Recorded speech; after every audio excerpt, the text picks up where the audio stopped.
El doctor Bernardo Klicksberg es padre de la ética para el desarrollo, gran maestro de la Universidad de Buenos Aires y Premio Nacional 2013 de Cáritas y la AMIA a la solidaridad y la lucha por la responsabilidad social.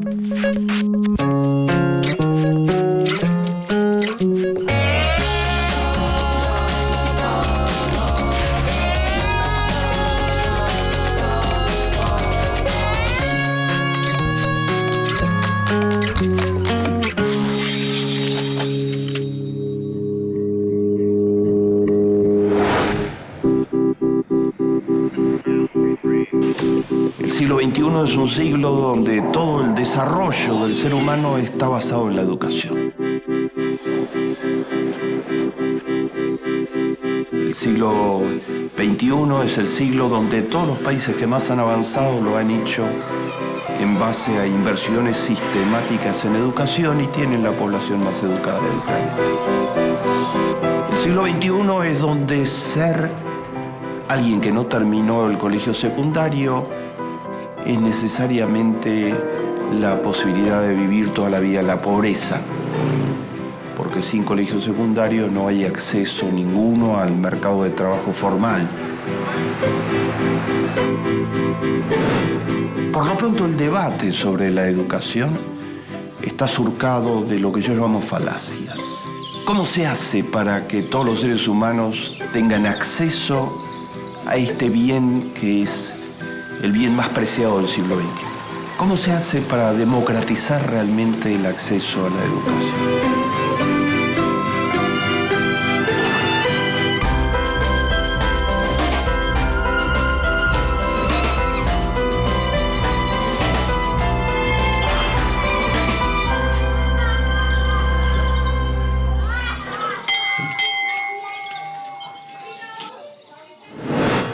Falacias quiere decir razonamientos que van a conducir a caminos equivocados, que tienen falsedades en sus contenidos y en los datos que utilizan. Son muy usuales en el debate sobre educación en América Latina. La primera de las falacias, muy importante, es razonar sobre educación solamente en términos de un recurso económico muy valioso. Es un recurso económico totalmente estratégico. Pero sobre todo, la educación es un fin en sí mismo. No es un medio para hacer otras cosas. Junto a ser un medio para desarrollar la tecnología, la competitividad, el progreso económico, es un fin en sí mismo. El ser humano crece, florece, se convierte en un ser humano mucho más pleno cuando moviliza sus potencialidades a través de la educación. Desde el preescolar, cuando vemos a los niñitos de 3 y 4 años, esa semillita germina totalmente en cuanto se los pone en un ámbito educativo. Reciben aprendizajes que movilizan sus potencialidades y reciben algo fundamental, que es la interacción con los otros chicos de la misma edad, que en un ambiente educativo sano y puesto realmente al servicio de ellos, los convierte de semillitas rápidamente en arbolitos y en flores hermosas. Lo mismo sucede en la universidad. Los jóvenes entran en la universidad en muchos casos con déficits de conocimientos muy importantes en las universidades latinoamericanas y en ese ámbito se desarrollan como personas. La educación es un fin en sí mismo. Esto es muy importante porque significa que la educación no puede ser tratada como una mercancía en el mercado, que no puede ser sujeta a las leyes del lucro, a las leyes que orientan buena parte de los productos en el mercado, a la maximización de utilidades, porque puede degradar y subalternizar totalmente esto, que la educación es la manera de vivir la vida.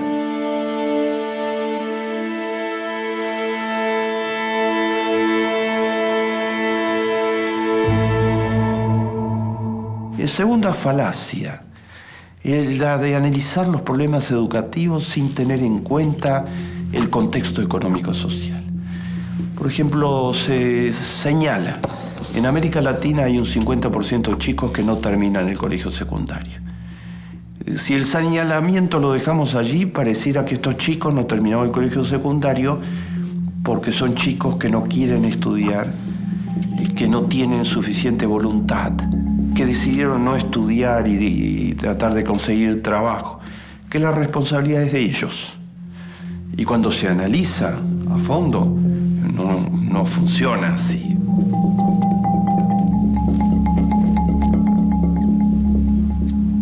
Analizarlo a fondo significa ver el contexto en el que están las escuelas, el contexto económico y social. La escuela no es la responsable de todo lo que le pasa, de si el chico termina o no el colegio secundario. Tiene una parte de la responsabilidad.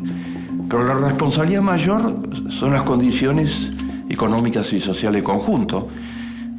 Resulta que el 50% no terminó el colegio secundario, pero en América Latina, en el 20% más pobre, el 68% no terminó el colegio secundario. ¿Y por qué los pobres, el 20% más pobre, no termina el colegio secundario? Es muy claro.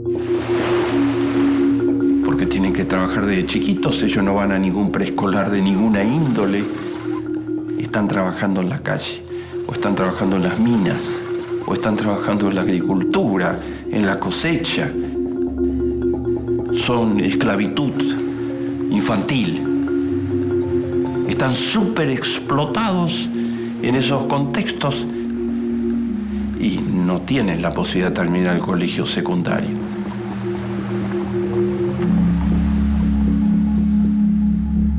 No tiene nada que ver con la escuela, ni con los maestros, ni con ellos. Tiene que ver con determinantes socioeconómicos que hacen muy difícil que se pueda completar un colegio en esas circunstancias. Tampoco los chicos que viven en villas miserias tienen chances bajas de terminar el colegio secundario porque no tienen las mínimas condiciones de posibilidad en viviendas totalmente hacinadas, precarias, que se caen, en donde que hay que atender permanentemente emergencias para sobrevivir en el momento. No tiene ningún ambiente donde se puedan concentrar para leer los libros, hacer las tareas, tener las mínimas herramientas para poder avanzar en sus estudios. Entonces, para los chicos pobres, si no hay alguien que hace la diferencia, que deberían ser las políticas públicas, y trata de restablecer las condiciones socioeconómicas para que puedan estudiar, va a haber altísima deserción. Nuevamente, no determinada por la escuela ni por ellos, determinada por el contexto. Por eso es una falacia gigantesca.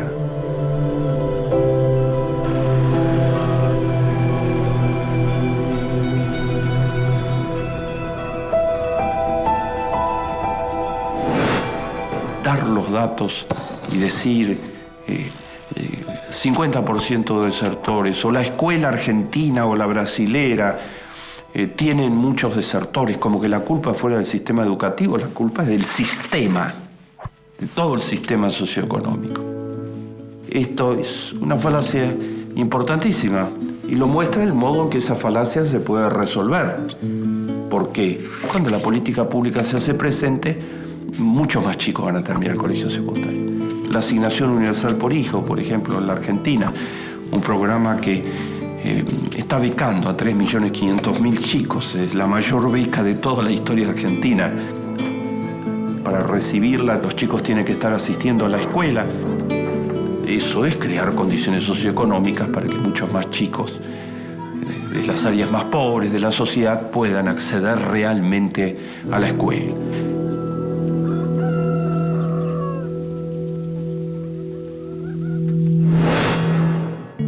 Se dice con facilidad, tercera falacia por parte de estos sectores, hay mucha plata para educación. El problema es que se gasta mal, que se utiliza mal. Y es entrador este eslogan, ¿no? Hay mucha plata, pero se gasta mal. Pero no tiene nada que ver con la realidad. Es un eslogan de propaganda nada más. No hay mucha plata para educación. En América Latina, aproximadamente menos del 5% del Producto Bruto se destina a educación en toda la región. En Perú es menos del 2%, en República Dominicana es menos del 2%, en Chile es el 4,4%. La UNESCO dice que el mínimo debería ser el 6% para educación. 6%. Entonces hay mucha menos plata de la que es necesaria para tratar efectivamente de mejorar la educación, que se tiene que utilizar con la máxima eficiencia desde ya. Todo dinero contribuido por la sociedad, el sector público, desde ya en educación, tiene que ser utilizado con la máxima eficiencia. Adjetivo calificativo y yo le dicto cuál es. Pero el dinero que hay no alcanza. La prueba evidente en toda América Latina son los salarios de los maestros, ¿no? ¿Pero qué más tiene Remigro? ¿Todo el campo? Son de los maestros peor pagados de todo el planeta Tierra, los maestros latinoamericanos. Y una razón central es que no hay mucha plata para educación.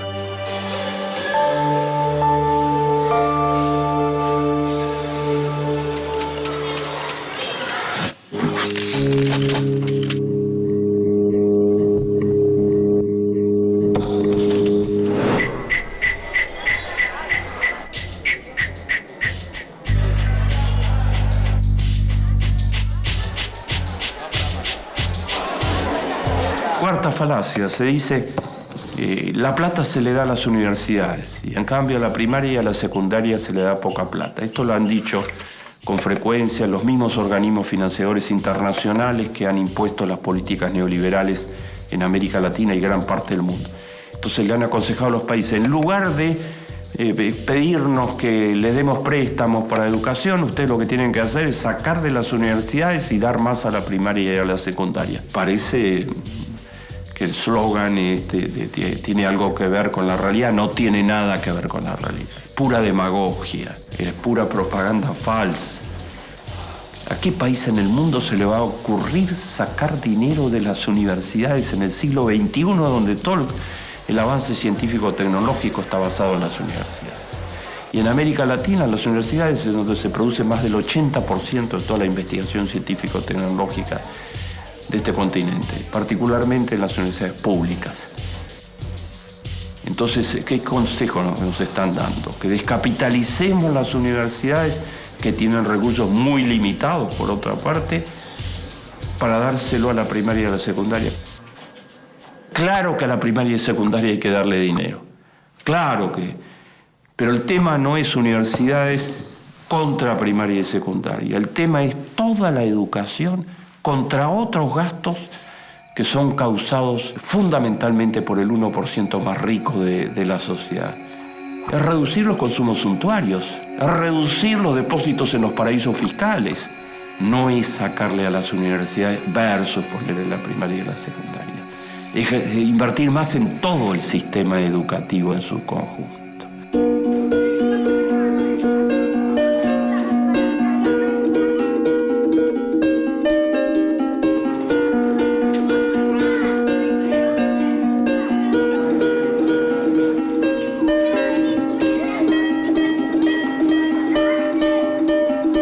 Quinta falacia. Se dice el enemigo es el maestro. Esto lo dicen con mucha frecuencia los organismos financieros internacionales y un montón de voces de los economistas neoliberales. Los maestros son los culpables, porque están sindicalizados, organizados, hacen huelgas, hacen paros, son conflictivos y no les interesa los avances en educación. Nuevamente, es un slogan entrador, ¿no? Se le echa la culpa a alguien específico, se le depositan todas las responsabilidades y entonces las élites quedan liberadas de toda responsabilidad. Pero ¿cuál es la condición real de los maestros en América Latina? Una huelga indefinida de profesores que exigen el aumento en los salarios superior al 5%. Las desigualdades sociales y económicas que se agudizan. Ahí el slogan se convierte en mera propaganda nuevamente. El maestro promedio en América Latina gana mucho menos que el salario promedio de la economía.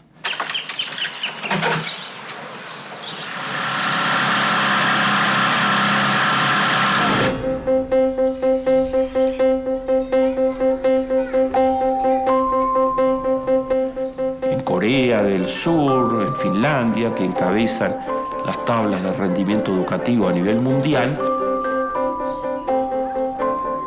el maestro promedio gana mucho más que el salario promedio de la economía.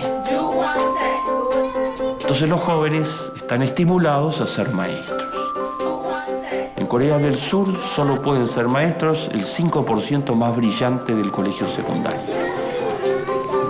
Entonces se le dice por parte de los neoliberales ortodoxos, a Argentina, al Uruguay, al Brasil, hagan lo mismo, que solo sean maestros el 5% más exitoso del colegio secundario. Pero en Corea del Sur aceptan ser maestros, o en Finlandia aceptan ser maestros, porque los sueldos de los maestros son mucho mejor pagados y es una profesión real. Tienen todas las posibilidades de desarrollarse, de aprendizaje, de becas sistemáticas, de perfeccionarse en los mejores lugares. Tienen estabilidad garantizada. Una parte importante de las horas de su trabajo son investigación para ver cómo mejorar su trabajo. Tienen tiempo en la jornada de trabajo para entrevistas personales con los chicos. Nada que ver con el aula de escuelas latinoamericanas, donde según los estudios de la UNESCO, 1 de cada 3 maestros de escuela primaria en América Latina tiene otros trabajos. Junto al trabajo de maestros hacen otros trabajos porque si no, no pueden llegar al fin de mes, no tienen los ingresos mínimos para sobrevivir. Además, la ocupación de maestro ha sido desvalorizada totalmente por esta exaltación total de todo aquello que signifique ganar mucho dinero como meta única de la vida.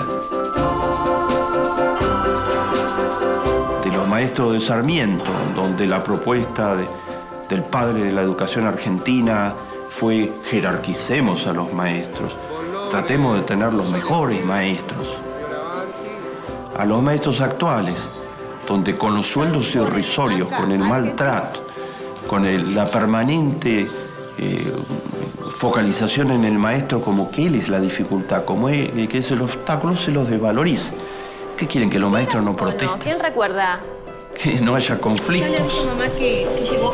Claro, esa es la reacción natural frente a una ocupación estratégica para la sociedad que significa un compromiso personal muy fuerte. Estar al frente del aula es un compromiso personal directo con el cuerpo, con el corazón, con la mente, etcétera, que es totalmente desvalorizada por la sociedad. Muy buenos días, estamos en la FM 100.3 creciendo.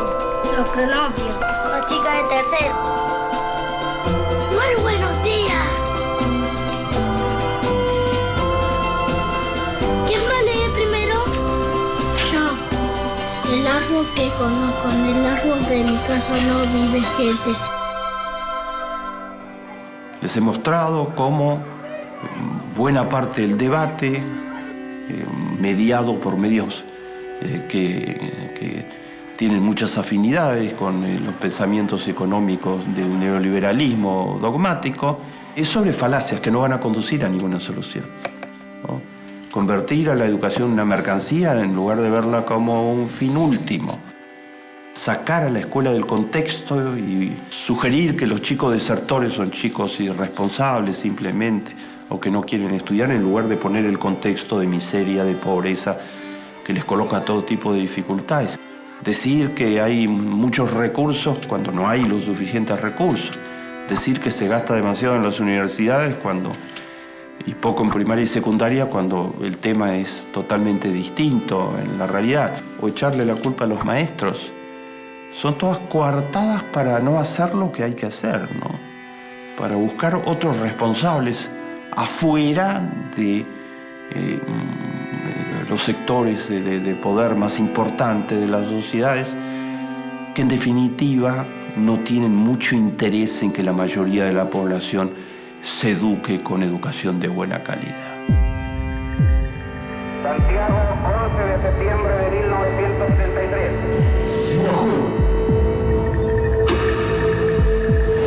Porque el dictador de Chile, Pinochet, ¿qué interés podía tener en que el pueblo chileno realmente se educara? Y entonces armó un sistema en Chile, usando las 5 falacias que les he mencionado, donde de toda la población chilena solo un porcentaje muy pequeño podía tener acceso a una educación de calidad.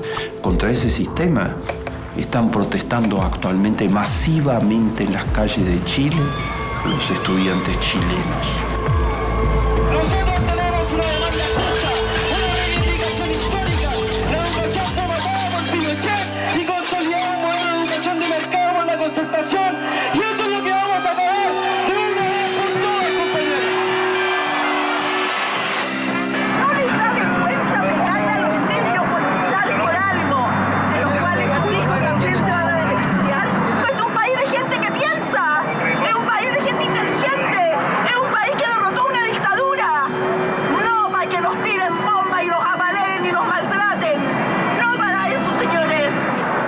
la mayor rebelión estudiantil de la historia de América Latina después de la reforma universitaria de 1918 en Córdoba, que cambió para siempre todas las universidades de América Latina. Después de eso, la mayor sublevación de estudiantes es la que comenzaron en abril del 2011, los estudiantes chilenos primero de secundaria, después se les sumaron los universitarios, después se les sumaron los maestros y los profesores, y gran parte del pueblo chileno los está apoyando. 2 años de manifestaciones masivas, las manifestaciones continúan permanentemente, han llegado a tener en sus manifestaciones contra el sistema educativo de Pinochet, han llegado a tener en sus manifestaciones 1 millón de chilenos los acompañaron, en un país de 12 millones de habitantes. Y normalmente tienen 100.000 manifestantes manifestando en las calles durante 2 años. Han derribado 3 ministros de educación del actual gobierno chileno y han virtualmente desgastado totalmente a la presidencia actual de Chile, haciendo bajar su popularidad. ¿Qué quieren estos estudiantes chilenos? Todos juntos están protestando. ¿Qué quieren los estudiantes chilenos? ¡Atención, estudiantes de Chile! En la recuperación de la educación pública, democrática, gratuita y de calidad.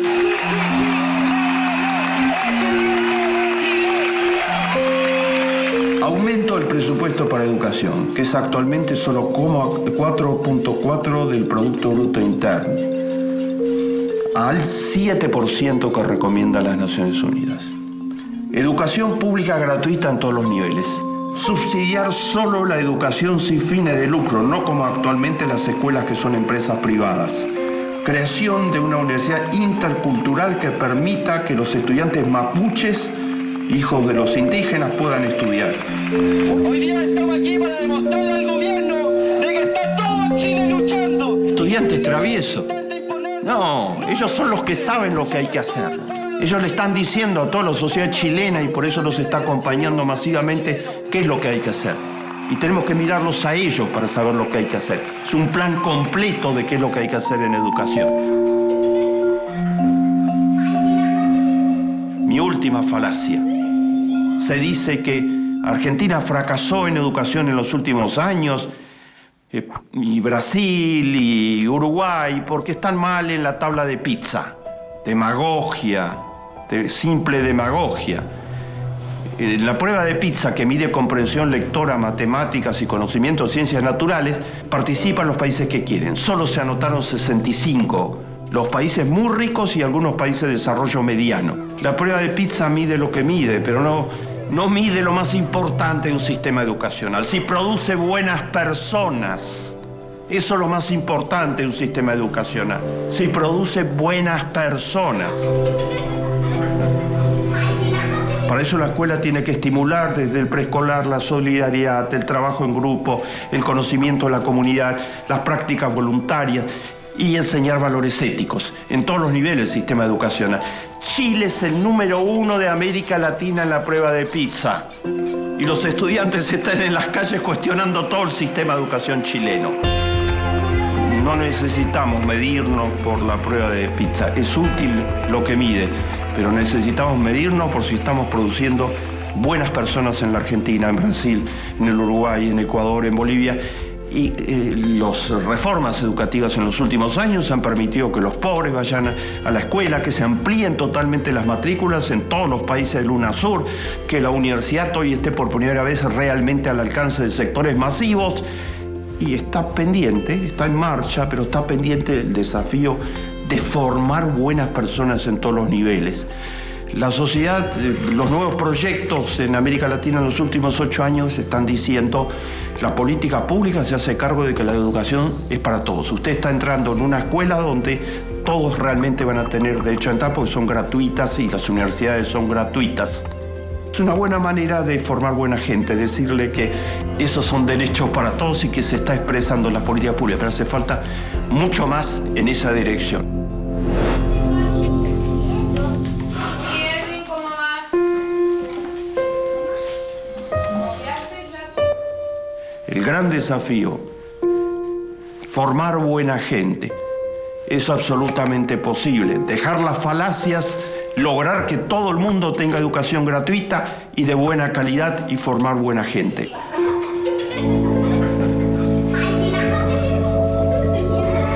Más vale encender una vela que maldecir a la oscuridad.